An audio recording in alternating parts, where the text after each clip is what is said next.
Hey guys, and welcome back to A&J Education YouTube channel. In today's video, we're going to be talking about studying theatre in university and getting into theatre as a career post-university. So if you're interested in theatre, or maybe you're already on the path in the sector, please keep watching because you'll find it very useful.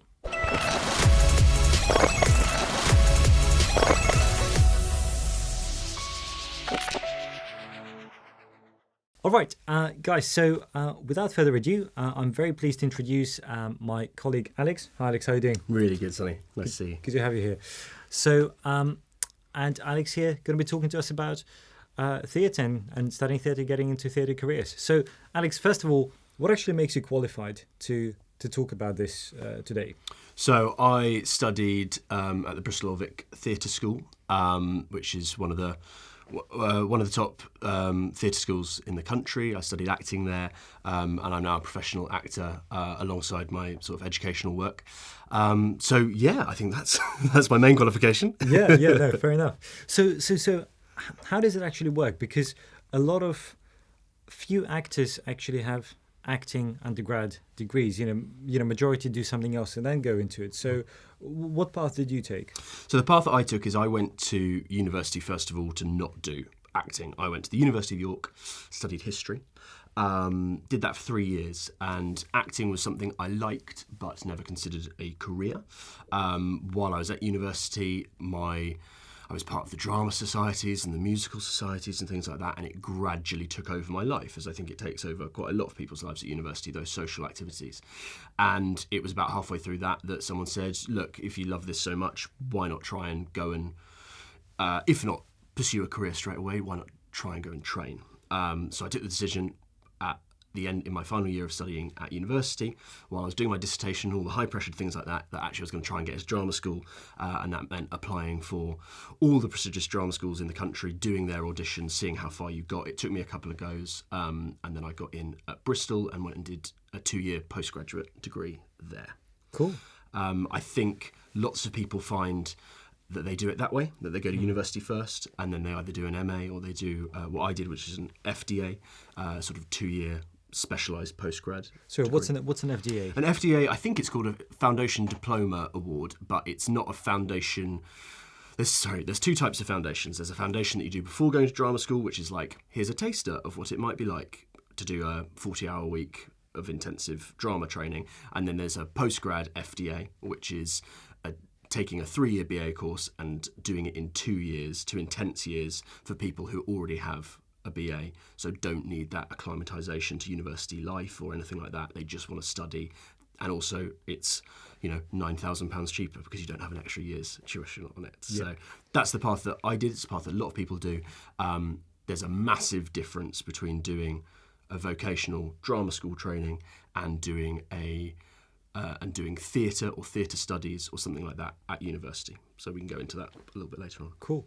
Yeah, well, actually, yeah, just to continue on that. So what's the difference, and kind of, is there a better path or a worse path to a career in acting? It depends. Yeah, if you want a career in acting, it's a movable feast because obviously no one technically has to be trained to be an actor or anything like that. There's plenty of stories of incredibly successful actors who've never done a day's training in their life, and they've got it, and someone's picked them up and they explode. They just can lie really well. Exactly, they can lie really well. That's exactly what we do. Yeah, they can lie really well, and the camera loves them or the theatre loves them, and it just works. That is not the case for 99% of professionals. They need some training.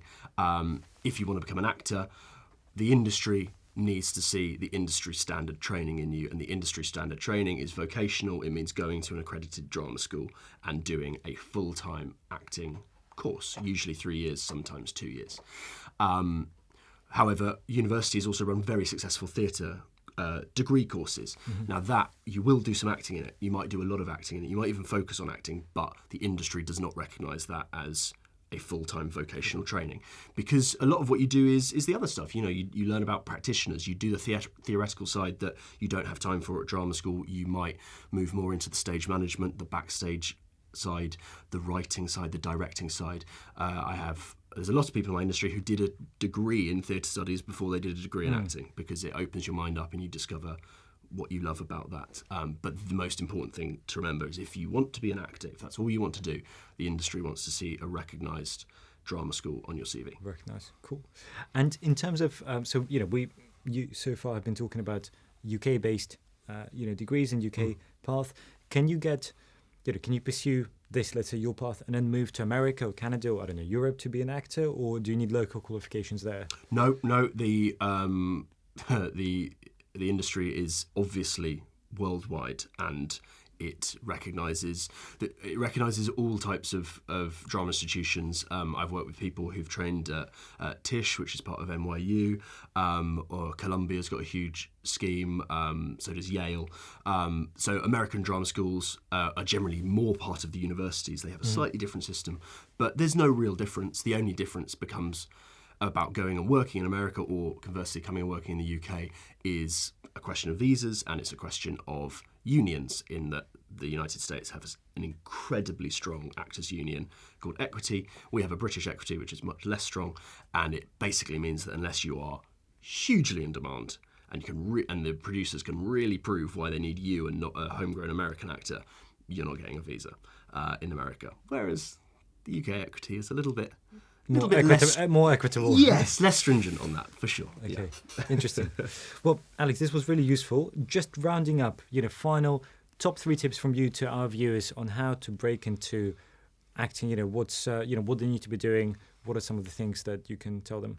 Sure. So the first thing you need is experience, 100%, and that comes in any shape or form. It comes in your youth theatres. It comes in local amateur dramatics. It comes in when you're studying at school or university, being a part of societies. You just need to immerse yourself in playing roles and doing the act of theatre or film. That's really important, and that's what any drama school will be looking for. I adjudicate on a panel for my old drama school to allow the next cohort in, so I see that every day, and it's remarkable. You do get people who come in and they have no experience of acting before, and maybe they're incredible, but 9 times out of 10, any problems that you can see in their performance would have been ironed out if they'd actually just done a bit more acting. So that's the first tip. Second tip is know whether you want to. If you want to be an actor, go to a drama school. If you definitely know that. If you want to dip your toe into the world, maybe a university degree course is for you. University, and while doing this, drama societies and the musicals and everything else. Precisely. Yeah. And also worth saying that you do not have to have done a theatre degree course at university to then go to drama school. You can do what I did, or what a lot of people other people do, which is study something else: English literature, history, art, whatever. Cool. Just a final question for me. A lot of actors who I read about who have done a university degree followed by acting career, you hear a lot English, history, art, essay writing subjects. I've never heard of a physicist, or a chemist, turned actor. So is there a benefit to doing a humanities degree if you want to go into acting? I think the primary benefit of that is your facility to sort of evaluate sources, if that's not too grandiose a term. Like you're confronted with essay writing, you're confronted with stories. You have to pick them apart. You have to analyse a historical story or an English literature story or something like that, and that is the bedrock of what you do as an actor, to play a character. So it makes sense that most people come through that way. The other reason is that those degree courses generally take up a lot less of your time than a STEM or subject might at university. Makes sense. Makes sense. True. I can confirm that as a STEM student. Yeah. Cool. Well, guys, I'm sure you'll join me in thanking Alex for all this advice. Really, really valuable. If you haven't already, do sign up for my newsletter that Alex, myself, and our other colleagues put together once every 3 weeks with top tips and tricks about university admissions, CV building opportunities that you will not find elsewhere. So do check it out. But for now, Alex, thank you very much. Pleasure. And all the best to you guys.